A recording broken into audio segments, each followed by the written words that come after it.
दर्द में पड़ी बहू। अरे बहू जरा घड़ी में तो देखो कितने बज गए हैं। सूरज माथे पर आ गया, तुम अब तक सो रही हो। यह क्या बात हुई? घर में इतने काम पड़े हैं। तुम्हारे ससुर जी के लिए सुबह से कितनी बार चाय बना चुकी हूं मैं। मेरी भी तो उम्र हो गई है, घुटनों में कितना दर्द रहता है। यह है मंगला, सुबह से लेकर शाम तक अपनी बहू को सिर्फ और सिर्फ काम बताती रहती है। माँ जी अभी सिर्फ 7 बजे हैं, आप तो ऐसे चिल्ला रही हो जैसे दोपहर के 12 बज गए और मैं सोई पड़ी हूँ।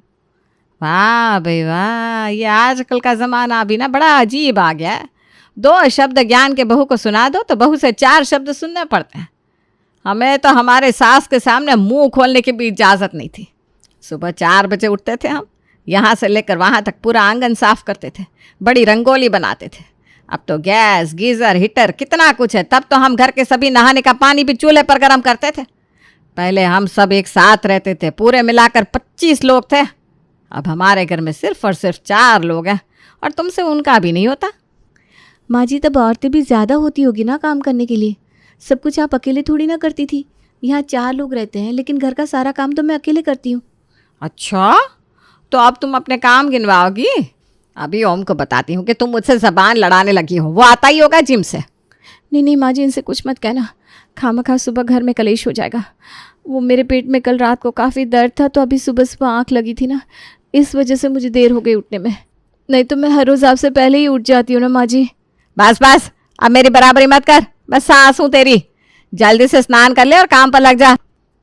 खाना कपड़ा बर्तन होने के बाद आज घर की साफ सफाई भी करनी है। इतनी धीमे धीमे काम करती हो तुम कि रोज़ के काम करते करते फिर दिन निकल जाता है। तुम्हारा हाथ और दिमाग दोनों भी बिल्कुल तेज़ नहीं है। मैं मार्केट से सब्जी लेकर आती हूँ। और मंगला चली जाती है। हे भगवान, पता नहीं कब मेरी सास को मेरे काम की कदर होगी। सुबह से लेकर शाम तक दिन भर घर के काम करती रहती हूँ मैं, लेकिन फिर भी मौका नहीं मिला कि मेरी सास मेरे सिर पर आकर बैठ जाती है। ये सास होना भी अलग ही धर्म संकट है। पहले घर में काम वाली थी, उसे भी निकाल दिया, जैसे घर में बहू नहीं नौकरानी लेकर आए हैं ये लोग। थोड़ी देर बाद, बहू मेरी चाय। लाती हूँ पापा जी। जब तक खाना नहीं बन जाता तब तक चाय के साथ कुछ हल्का फुल्का नाश्ता ही दे दे। आज खाना खाकर ही जाऊंगा दफ्तर देर से। जी पापा जी, बस 1 मिनट, चाय तैयार है, नाश्ता भी लाती हूँ। उस रामू चाय वाले से तो ज़्यादा चाय बनाती हूँ मैं दिन भर। मंगला मार्केट से सब्जी लेकर वापस आती है। वाह बहू, फ़ोन पर गप्पे लड़ा रही हो। लगता है घर के सारे काम निपट गए। नहीं नहीं माँ जी, बस घर की काम कर रही थी, लेकिन मम्मी का फ़ोन आ गया तो उनसे 2 मिनट बात करने के लिए बैठ गई। हाँ, 2 मिनट क्यों, अच्छे से 1 घंटा बात करो अपनी माँ से। तब तक मैं घर के सारे काम निपटा देती हूँ। मम्मी बाद में फ़ोन करती हूँ, बहुत काम बाकी है। अरे फ़ोन क्यों कट किया? कर लेती बातें, कुछ रह गया होगा ना। वो क्या ना, घर के काम हो ना हो, लेकिन मम्मी से दिन में 10 बार बात होना ज़रूरी है कि नहीं? माँ जी लीजिए, दीदी का फ़ोन आ रहा है। सुबह से 6 बार फ़ोन कर चुकी हैं। दीदी को कुछ महत्वपूर्ण बात करनी होगी आपसे शायद। हाँ तो कुछ खास बात ही होगी, नहीं तो अदिति कभी इतनी बार फ़ोन नहीं करती। उस बेचारे को वक्त ही कहाँ होता है। उसकी सास उसे दिन में 100 काम बताती रहती है। तुम्हारी तरह थोड़ी ना है कि हर एक काम के बाद अपनी मम्मी से गप्पे लड़ाने बैठ जाए। मंगला अपने कमरे में जाती है। माँ जी के हिसाब से इनकी एक अकेली बेटी है जो बेचारी और मासूम है, नहीं तो दुनिया की सारी बहू 1 नंबर की कामचोर। मैं हाथ मुंह धोकर आ भी गई, लेकिन तुम अभी तक यहीं खड़ी हो। माँ जी मैंने खाना लगा दिया है टेबल पर, आपका इंतज़ार कर रही थी। हाँ ठीक है, जल्दी जल्दी खाना खा लो, आज पूरा किचन साफ करेंगे। मेरे पुराने बर्तन कब के पड़े, दिवाली पर भी तुमने साफ नहीं किए। हाँ ठीक है ना, मैं अभी कमला बाई को फ़ोन कर देती हूँ, हम दोनों मिलकर सारे बर्तन साफ कर देंगे। बहू तुम भूल गई क्या?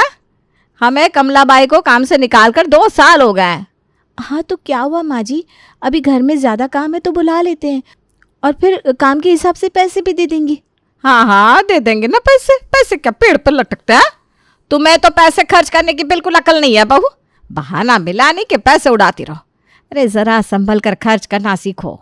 मेरे बाद ये सब तुम्हारा ही तो है। वैसे भी कमला बाई आजकल बड़ी कामचोर हो गई है, कोई काम ढंग से नहीं करती। मुझे बिल्कुल पसंद नहीं है उसका काम। तुम अपनी हो तो तुम काम भी अपना समझ कर करोगी ना। चलो खाना हो गया, मैं तुम्हें बर्तन निकाल कर देती हूँ। हाँ, जब तक मेरी शादी नहीं हुई थी तब तक तो कमला बाई का सारा काम इन्हें अच्छा लगता था। मेरी शादी क्या हो गई, कमला बाई का काम खराब लगने लगा।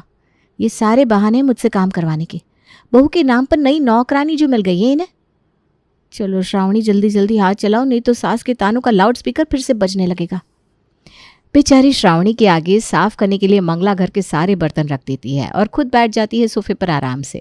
श्रावणी अकेली ही सारे बर्तन साफ करती है। इसी में उसका पूरा दिन निकल जाता है। शाम को, बहू हो गया क्या सारा काम? हाँ माँ जी, सारे बर्तन साफ हो गए। दिखाओ मुझे, नहीं तो तुम गीले डिब्बों में दाल चावल रख दोगी और सब में कीड़े पड़ जाएंगे। तुम्हारा कोई भरोसा नहीं है। तुम मुझ पर गुस्सा निकालने के लिए कुछ भी कर सकती हो। राशन के लिए मेरे बेटे के पैसे खर्च होते हैं, तुम्हारा क्या? तुम थोड़ी ना हमें या फिर इस घर को अपना समझती हो। काम करवाने से पहले तुम अपनी हो, अपना समझकर काम करोगी।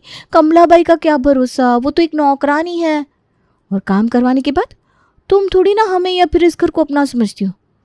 पता नहीं लोग कैसे आसानी से दोगले बन जाते हैं, कभी कुछ कभी कुछ। सच तो यह है कि बहू ससुराल को अपना मान लेती है, लेकिन ससुराल वाले उसे यकीन दिलाते हैं कि वो पराए घर से आई है और हमेशा पराई ही रहेगी। अरे जल्दी जल्दी हाथ चलाओ, ओम और ओम के पापा अभी आते होंगे। अभी रात का खाना बनाना बाकी है। तुम और तुम्हारे धीमे काम में तो परेशान हो गई हूँ भाई। थोड़ी देर बाद ओम और प्रभाकर घर आते हैं। ओ श्रीमती जी, एक कप बढ़िया अदरक वाली चाय तो पिला देना, आज बड़ी थकान लग रही है। और हाँ, हमारा दोस्त आने वाला है घर पर, तो 2-4 अच्छे रजवाड़ी व्यंजन बना देना खाने में। हाँ हाँ, पिलाती हूँ चाय। ए बहू, ज़रा 2 कप अदरक वाली चाय बनाना। जी माँ जी। ऐसा खाना बनाऊंगी ना कि आपके दोस्त उंगलियां चाटते रह जाएंगे। जाइए आप फ्रेश होकर आइए। प्रभाकर वहाँ से चला जाता है। बहू इधर आओ, रात को इनके दोस्त आने वाले हैं खाने पर। जल्दी जल्दी स्वादिष्ट रजवाड़ी खाना बनाओ। मेहमानों को खुश करना रिवाज है हमारे घर का। जी माँ जी। सुबह से बर्तन साफ करते करते कमर की तो बैंड बज गई है, अब ऊपर से ये खाना। माँ जी बस हुक्म चलाने में माहिर है, कभी भी किसी भी काम को हाथ नहीं लगाना। दिन भर बर्तन साफ करते करते श्रावणी थक गई थी, लेकिन फिर भी बेचारी प्रभाकर के दोस्त के लिए स्वादिष्ट खाना बनाती है। प्रभाकर का दोस्त घर आता है, उंगलियां चाट कर सब खाना खाते हैं। थोड़ी देर बाद प्रभाकर का दोस्त चला जाता है। वाह श्रीमती जी, क्या खाना बनाती हो आप। पिछले 2 सालों से हम बहू के ही हाथ का खाना खा रहे हैं। वो भी अच्छा बनाती है, लेकिन आपके हाथ का स्वाद कहाँ। मेरा दोस्त खुश हो गया, काफ़ी तारीफ़ कर रहा था आपके बनाए हुए खाने की। हाँ, स्वाद तो मेरे हाथों में है ही। अब बहू को कहाँ कुछ आता है, धीरे धीरे सिखा रही हूँ, सीख जाएगी बेचारी। श्रावणी को प्रभाकर और मंगला की बातें सुनकर काफ़ी बुरा लगता है। श्रावणी से मंगला घर के सारे काम करवाती थी, लेकिन कभी भी उसकी तारीफ नहीं करती थी। आज भी वही हुआ, खाना बनाया श्रावणी ने और तारीफ हुई मंगला की। श्रावणी रोते रोते अपने कमरे में चली जाती है। कुछ दिनों बाद, बेटा अदिति, आज अचानक सब ठीक तो है? कितनी दुबली पतली हो गई हो तुम, कुछ खाती भी हो या नहीं? सुबह होती नहीं कि मेरी सास मेरे सर पर काम की लिस्ट लेकर खड़ी हो जाती है। मम्मी, काम करते करते इतनी थक जाती हूँ, ठीक से खाना खाने के लिए फुर्सत ही नहीं मिलती। अरे रे रे, मेरी बच्ची, ये ससुराल वाले भी कैसे होते हैं ना। उनकी खुद की बेटी कहीं ब्याही होती है, लेकिन फिर भी अपनी बहू पर जुल्म करते हैं। काश हर ससुराल में बहू को बेटी की जगह मिले, सब कुछ कितना बदल जाएगा। नहीं तो तुम्हारी भाभी दिन भर आराम करती रहती है। देखो तुम आई हो, लेकिन अभी तक चाय नाश्ता नहीं आया। अब कितनी अच्छी हो मम्मी, भाभी का कितना ख्याल रखती हो। काश मेरी सास भी ऐसी होती। ये सब तो दिखावा है दीदी, मुझसे पूछो। मैं बताती हूँ आपकी माँ की और मायके वालों की असलियत। सिर्फ नाम की बहू हूँ मैं, इज्जत तो नौकरानी के बराबर की है। या मन में क्या पुट पुट कर रही हो? हाँ, अब चाय नाश्ता लाया है तो दे दो अदिति को। जी माँ जी। अरे अब मुंह क्या देख रही हो हमारा, जाओ जल्दी से अदिति के लिए कुछ अच्छा खाने के लिए बनाओ। श्रावणी वहाँ से चली जाती है और अपने काम में लग जाती है, लेकिन उसे अदिति और मंगला की सारी बातें सुनाई दे रही थी। माँ, आपने खाने के लिए क्यों रोक लिया? मैं पीहू के स्कूल गई थी, वहाँ से इधर आ गई। काफ़ी काम पड़े हैं अभी घर पर। अरे तुम भी ना अदिति बुद्धू हो, तुम्हें क्या ज़रूरत है नौकरों की तरह घर के सारे काम करने की। अपने सास के खिलाफ पति के कान भरना और घर में नौकर लगा लेना। पीहू के पढ़ाई का बहाना बनाकर काम से बच जाना, नहीं तो सबसे रामबाण उपाय। कोई कुछ भी काम बताए तो सीधे बीमारी का बहाना बना देना, फिर सारे काम तुम्हारी सास को ही करने पड़ेंगे। फिर आएगी उसकी अकल ठिकाने। आई बड़ी मेरी बच्ची को सताने वाली। अच्छा जी, यहाँ खुद बहू से घर के सारे काम करवाती है। बहू को नौकरानी बनाकर रखा है और बेटे को काम से बचने के लिए ज्ञान दिया जा रहा है। ठीक है, आप ही का ज्ञान अब आप पर ही भारी पड़ेगा। अगर आपको बहू की कदर नहीं है तो फिर मैं क्यों करूँ आप लोगों की कदर। देखना अब ये श्रावणी क्या क्या करती है। कुछ दिनों बाद। बहू मेरे लिए गर्मा गर्म अदरक वाली चाय बना देना, तब तक मैं नहा लेता हूँ। जी पापा जी। अरे बहू कितना खांस रही हो तुम। हाँ पापा जी। कल छत पर कपड़े निकालने गई थी तो ज़ोर से बारिश शुरू हो गई। बारिश में भीगने की वजह से मुझे ना जुकाम हो। अरे अरे देखो फिर से खांसी आ गई। अब ऐसे खांसते खांसते तुम चाय नाश्ता बनाओगे तो हम सबको भी तुम्हारे ज़ुकाम का इन्फेक्शन हो जाएगा। एक काम करो, तुम जाकर आराम करो, मेरे लिए चाय मंगला बना देगी। हाँ हाँ बना देगी ना मंगला। अब घर में बहू के होते हुए भी मुझे काम करना पड़ेगा। जरा सी बारिश में क्या भीग गई, ये बीमार पड़ गई, नाजुक कली कहीं की। अरे एक दिन की तो बात है, कल ठीक हो जाएगी बहू। और माँ आज के दिन कपड़े बर्तन भी तुम ही कर लेना, नहीं तो ठंडे पानी में हाथ डालने की वजह से इसका जुकाम और भी ज़्यादा बढ़ जाएगा। वाह श्रावणी वाह, क्या बहाना बनाया है। तुम्हारी महान सासू माँ को तुम पर शक भी नहीं हुआ। Well done. चलो आज दिन भर मस्त आराम करूँगी। शाम के वक्त। हाय राम, दिन भर काम करते करते मेरी तो कमर बैठ गई। ये बहू का जुकाम मुझे भारी पड़ गया। अभी जाकर पहले बहू के लिए काढ़ा बनाती हूँ। अगर इसका जुकाम ठीक नहीं हुआ तो कल फिर मुझे ही काम करना पड़ेगा। अगली सुबह। अरे वाह बहू, आज सुबह सुबह उठ गई। लगता है मेरे काढ़े ने तुम्हारे जुकाम को भगा दिया। चलो जाओ, अब जल्दी से ना मेरे लिए एक कप चाय बना दो। जी। क्या हुआ बहू, तुम्हारी आवाज़ इतनी दर्द भरी क्यों है? कल कितने दिनों बाद माँ जी के हाथ का खाना खाया, कुछ ज़्यादा ही खा लिया। अब पेट में इतना दर्द हो रहा है कि मुझे ठीक से खड़ा भी नहीं रहा जा रहा। अभी अपने लिए अजवाइन का पानी ही बनाने जा रही हूँ किचन में। आपकी चाय बना देती हूँ माँ जी। अरे बहू रहने दो, मंगला बना लेगी अपने लिए चाय और तुम्हारे लिए अजवाइन का पानी भी बना देगी। जाओ तुम अपने कमरे में जाकर आराम करो। श्रावणी वहाँ से चली जाती है। मैं आपको जवान औरत लगती हूँ क्या? कल से देख रही हूँ मैं, घर के सारे काम आप मुझसे करवा रहे हो। अरे श्रावणी हर रोज़ घर के सारे काम करती ही है ना। अब 2 दिन वो बीमार है तो करने दो उसे आराम। अगर उसे कुछ हो गया ना तो हमें काफ़ी महंगा पड़ जाएगा। मैं दफ्तर जा रहा हूँ, लेकिन मेरे जाने के बाद तुम बहू के पीछे मत पड़ जाना। प्रभाकर दफ्तर चला जाता है। मंगला भी घर के कामों में व्यस्त हो जाती है। अब घर के सारे काम करेंगी श्रीमती मंगला देवी। मैं तो मस्त दिन भर आराम करूंगी।